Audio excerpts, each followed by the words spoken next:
And welcome to Beginner's Code. Today we are going to start with CISA. Today I'll explain how to quick start to CISA programming. Okay, before starting about CISA coding, I'll just like to brief about CISA. Just two lines, not more. Like CISA was invented by Microsoft and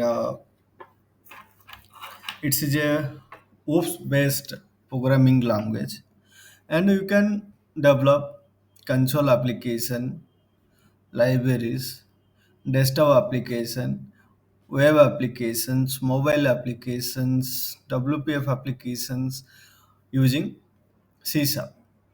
And one of the best tool which you can use to develop all these is Visual Studio. So we'll start on the CSAP, how to quickly someone can start with. So today we'll just do some basic programming and also some hands-on on Visual Studio. In case you don't know how to install Visual Studio, you can refer my previous video in my channel. Okay, so let's open a Visual Studio.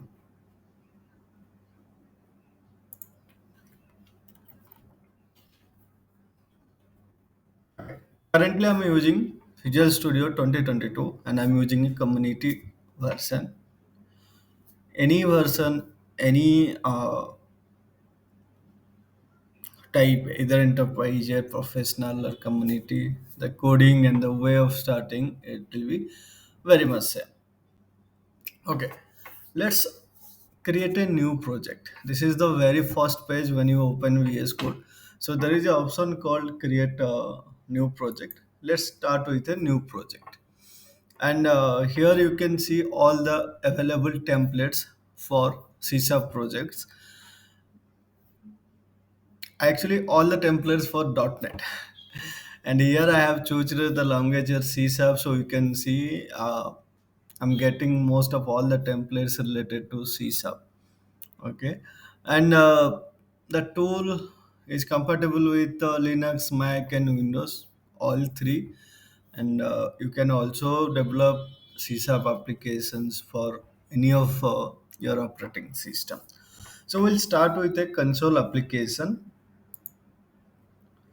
We'll select console app and we'll give a name.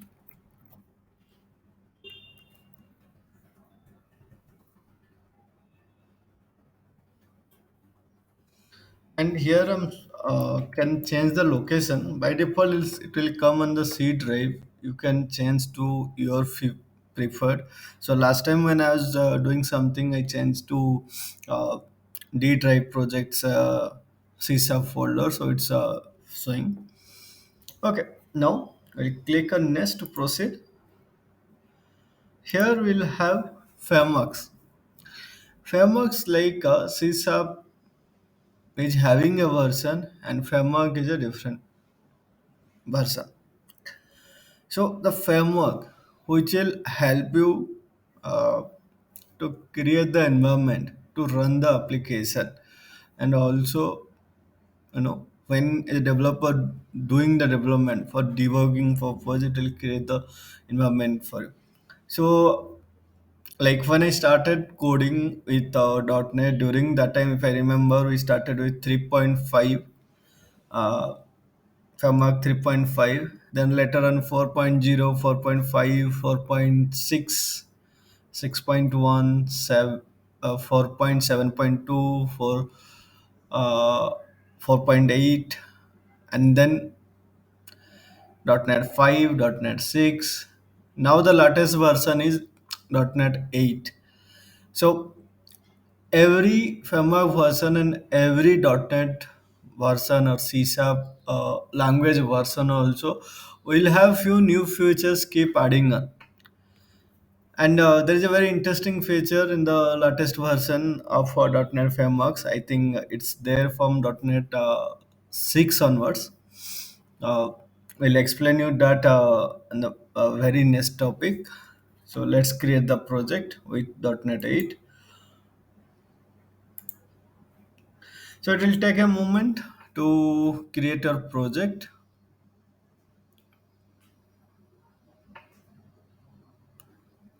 Okay, so here my project is created. You can see it, and if you see here, I can see the program.cs class, and on the right side I have Solution Explorer, and on the down I have the output window. These are the mostly used windows you can see here. So, coming to the Solution Explorer, you can first see the first is showing the solution name. Every project you create in the .NET using Visual Studio, you will get a solution. Under the solution, all your projects, like for the one project, you can get one solution, or multiple project also you can do one solution. Like I have multiple class libraries and one console application, that all I can keep in a single solution. Or you can go with one solution, one project. It's as per your requirement. So coming to next, the project name, basic programmings, then dependencies. So by default, to help you on your development, setting up the environment, few default dependencies will be available, where few will be related to framework, which is related to my developed by Microsoft, and mostly uh, the latest versions are integrated with .NET Core. So you can see all the libraries, framework dependencies related to .NET Core you can find here. And also in the analyzers, you will get few external and also very relatable library references here. Maybe while you're using or while you're programming, how you can use, how the things come, how the dependencies help us, you can understand in the future sessions. Okay, so after dependencies, I have a one class called program.cs. Okay, so few minutes before I was just saying you there is a very interesting thing here. So this is what I was talking about. You can see there is no main method. Mostly whenever we started with C, C++, then Java, this kind of languages, the entry point for a program was static main method. This is what .NET, the newer version, having done the enhancement, they have minimized the code. If you have the program.cs class and you don't need this main method explicitly to write, yeah, if you want you can, but they have minimized the code in the program.cs class. You can directly write your logic there. You can say um, minimal code, that is the feature Microsoft introduced in the .NET. Okay, let's see.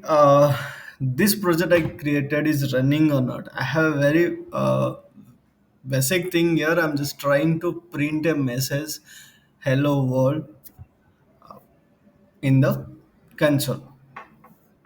I mean to console in the sense command prompt or CMD. So there is a play button here. You can click here, and clicking this will reach on to the command prompt where we'll get the message. Okay, it's taking bit time, it's fine. Okay, it's printed now, hello world. At this moment we ignore the rest messages. As soon as we keep using, we'll get more familiar with the command prompts and related messages, whatever you will see. Okay, let's press enter to close this window. Okay, now what we'll do? We'll try to write some one more program. Let's just try to add two numbers. Okay, when I say numbers, obviously, um, I it's a data type should be integer, right? If either I can go with the decimal or float also. Now let's take num2, okay, 6, and what we'll do, int sum 0, then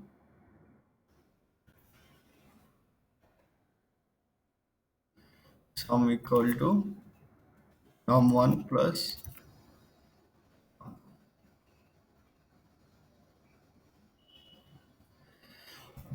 You can see while I was typing, it was predicting my next line and is giving suggestion. That is happens due to two things. One, the Visual Studio having the intelligence.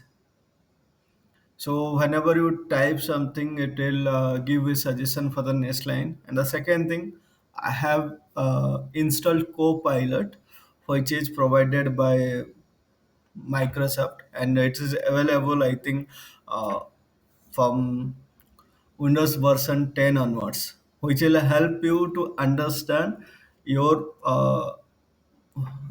thoughts based on the codes you are writing, and it will show you the basic informations. Okay, so I can say this is based on AI. It's advantage of AI. So let's do one thing. Let's do console dot write line and just do will print sum. Okay. So again, we can click on the play button. It will print. Okay. So you can see hello world 11. Okay. So if you want to just print your message in a better way, you can use string interpolation, where you can print it in a better way.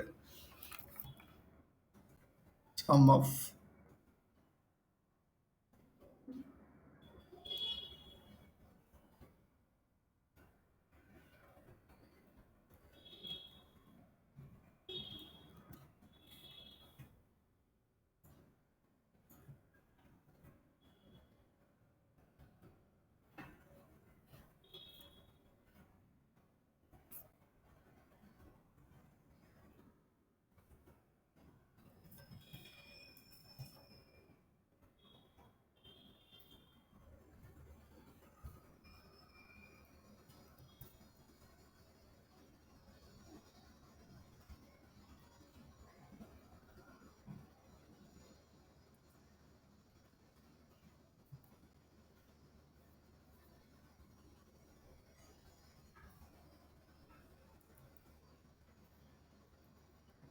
Here you can pass num1, num2, then sum.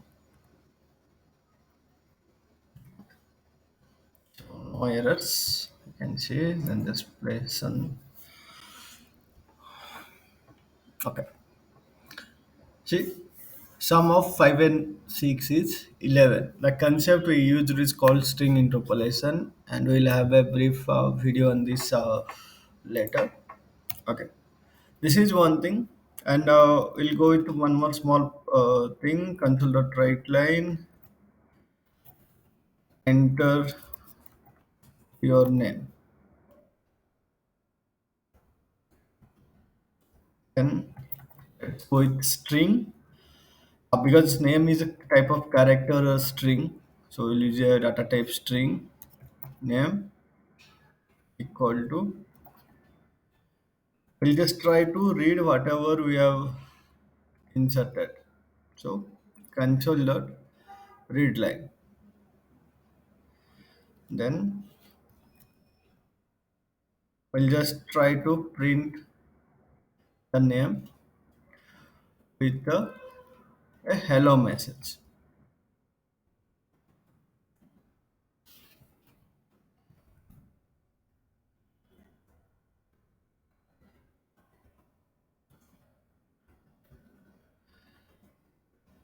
You can do like this, or as I explain the concept, you can use the string interpolation and you can do. So I was using the green button to click and run, and same time I can use also F5 to run.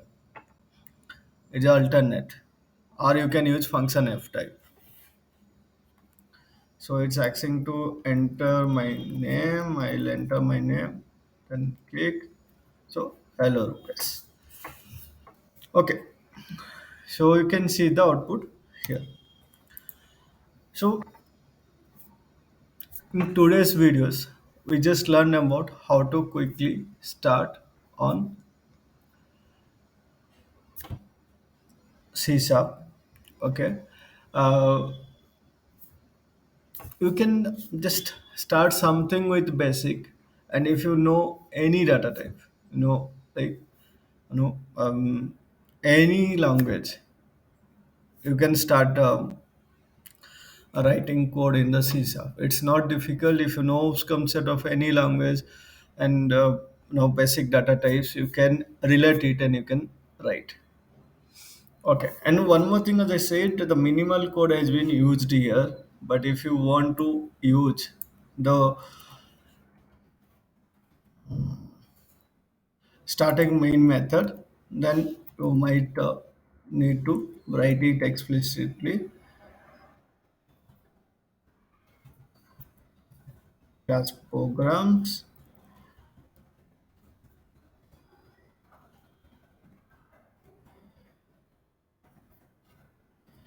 Then you can use and write static void.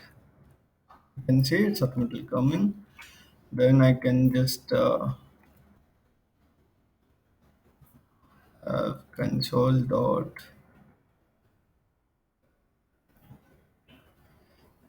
time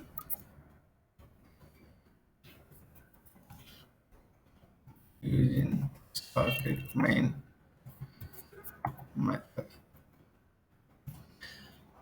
You can write like this, where earlier we had a minimal uh, concept which is provided by .NET, so we are not writing these things, but you can write explicitly like this, and we can run this.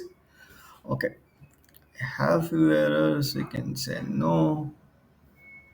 Okay, I did a mistake here. It should be capital M. Okay, let's save and try.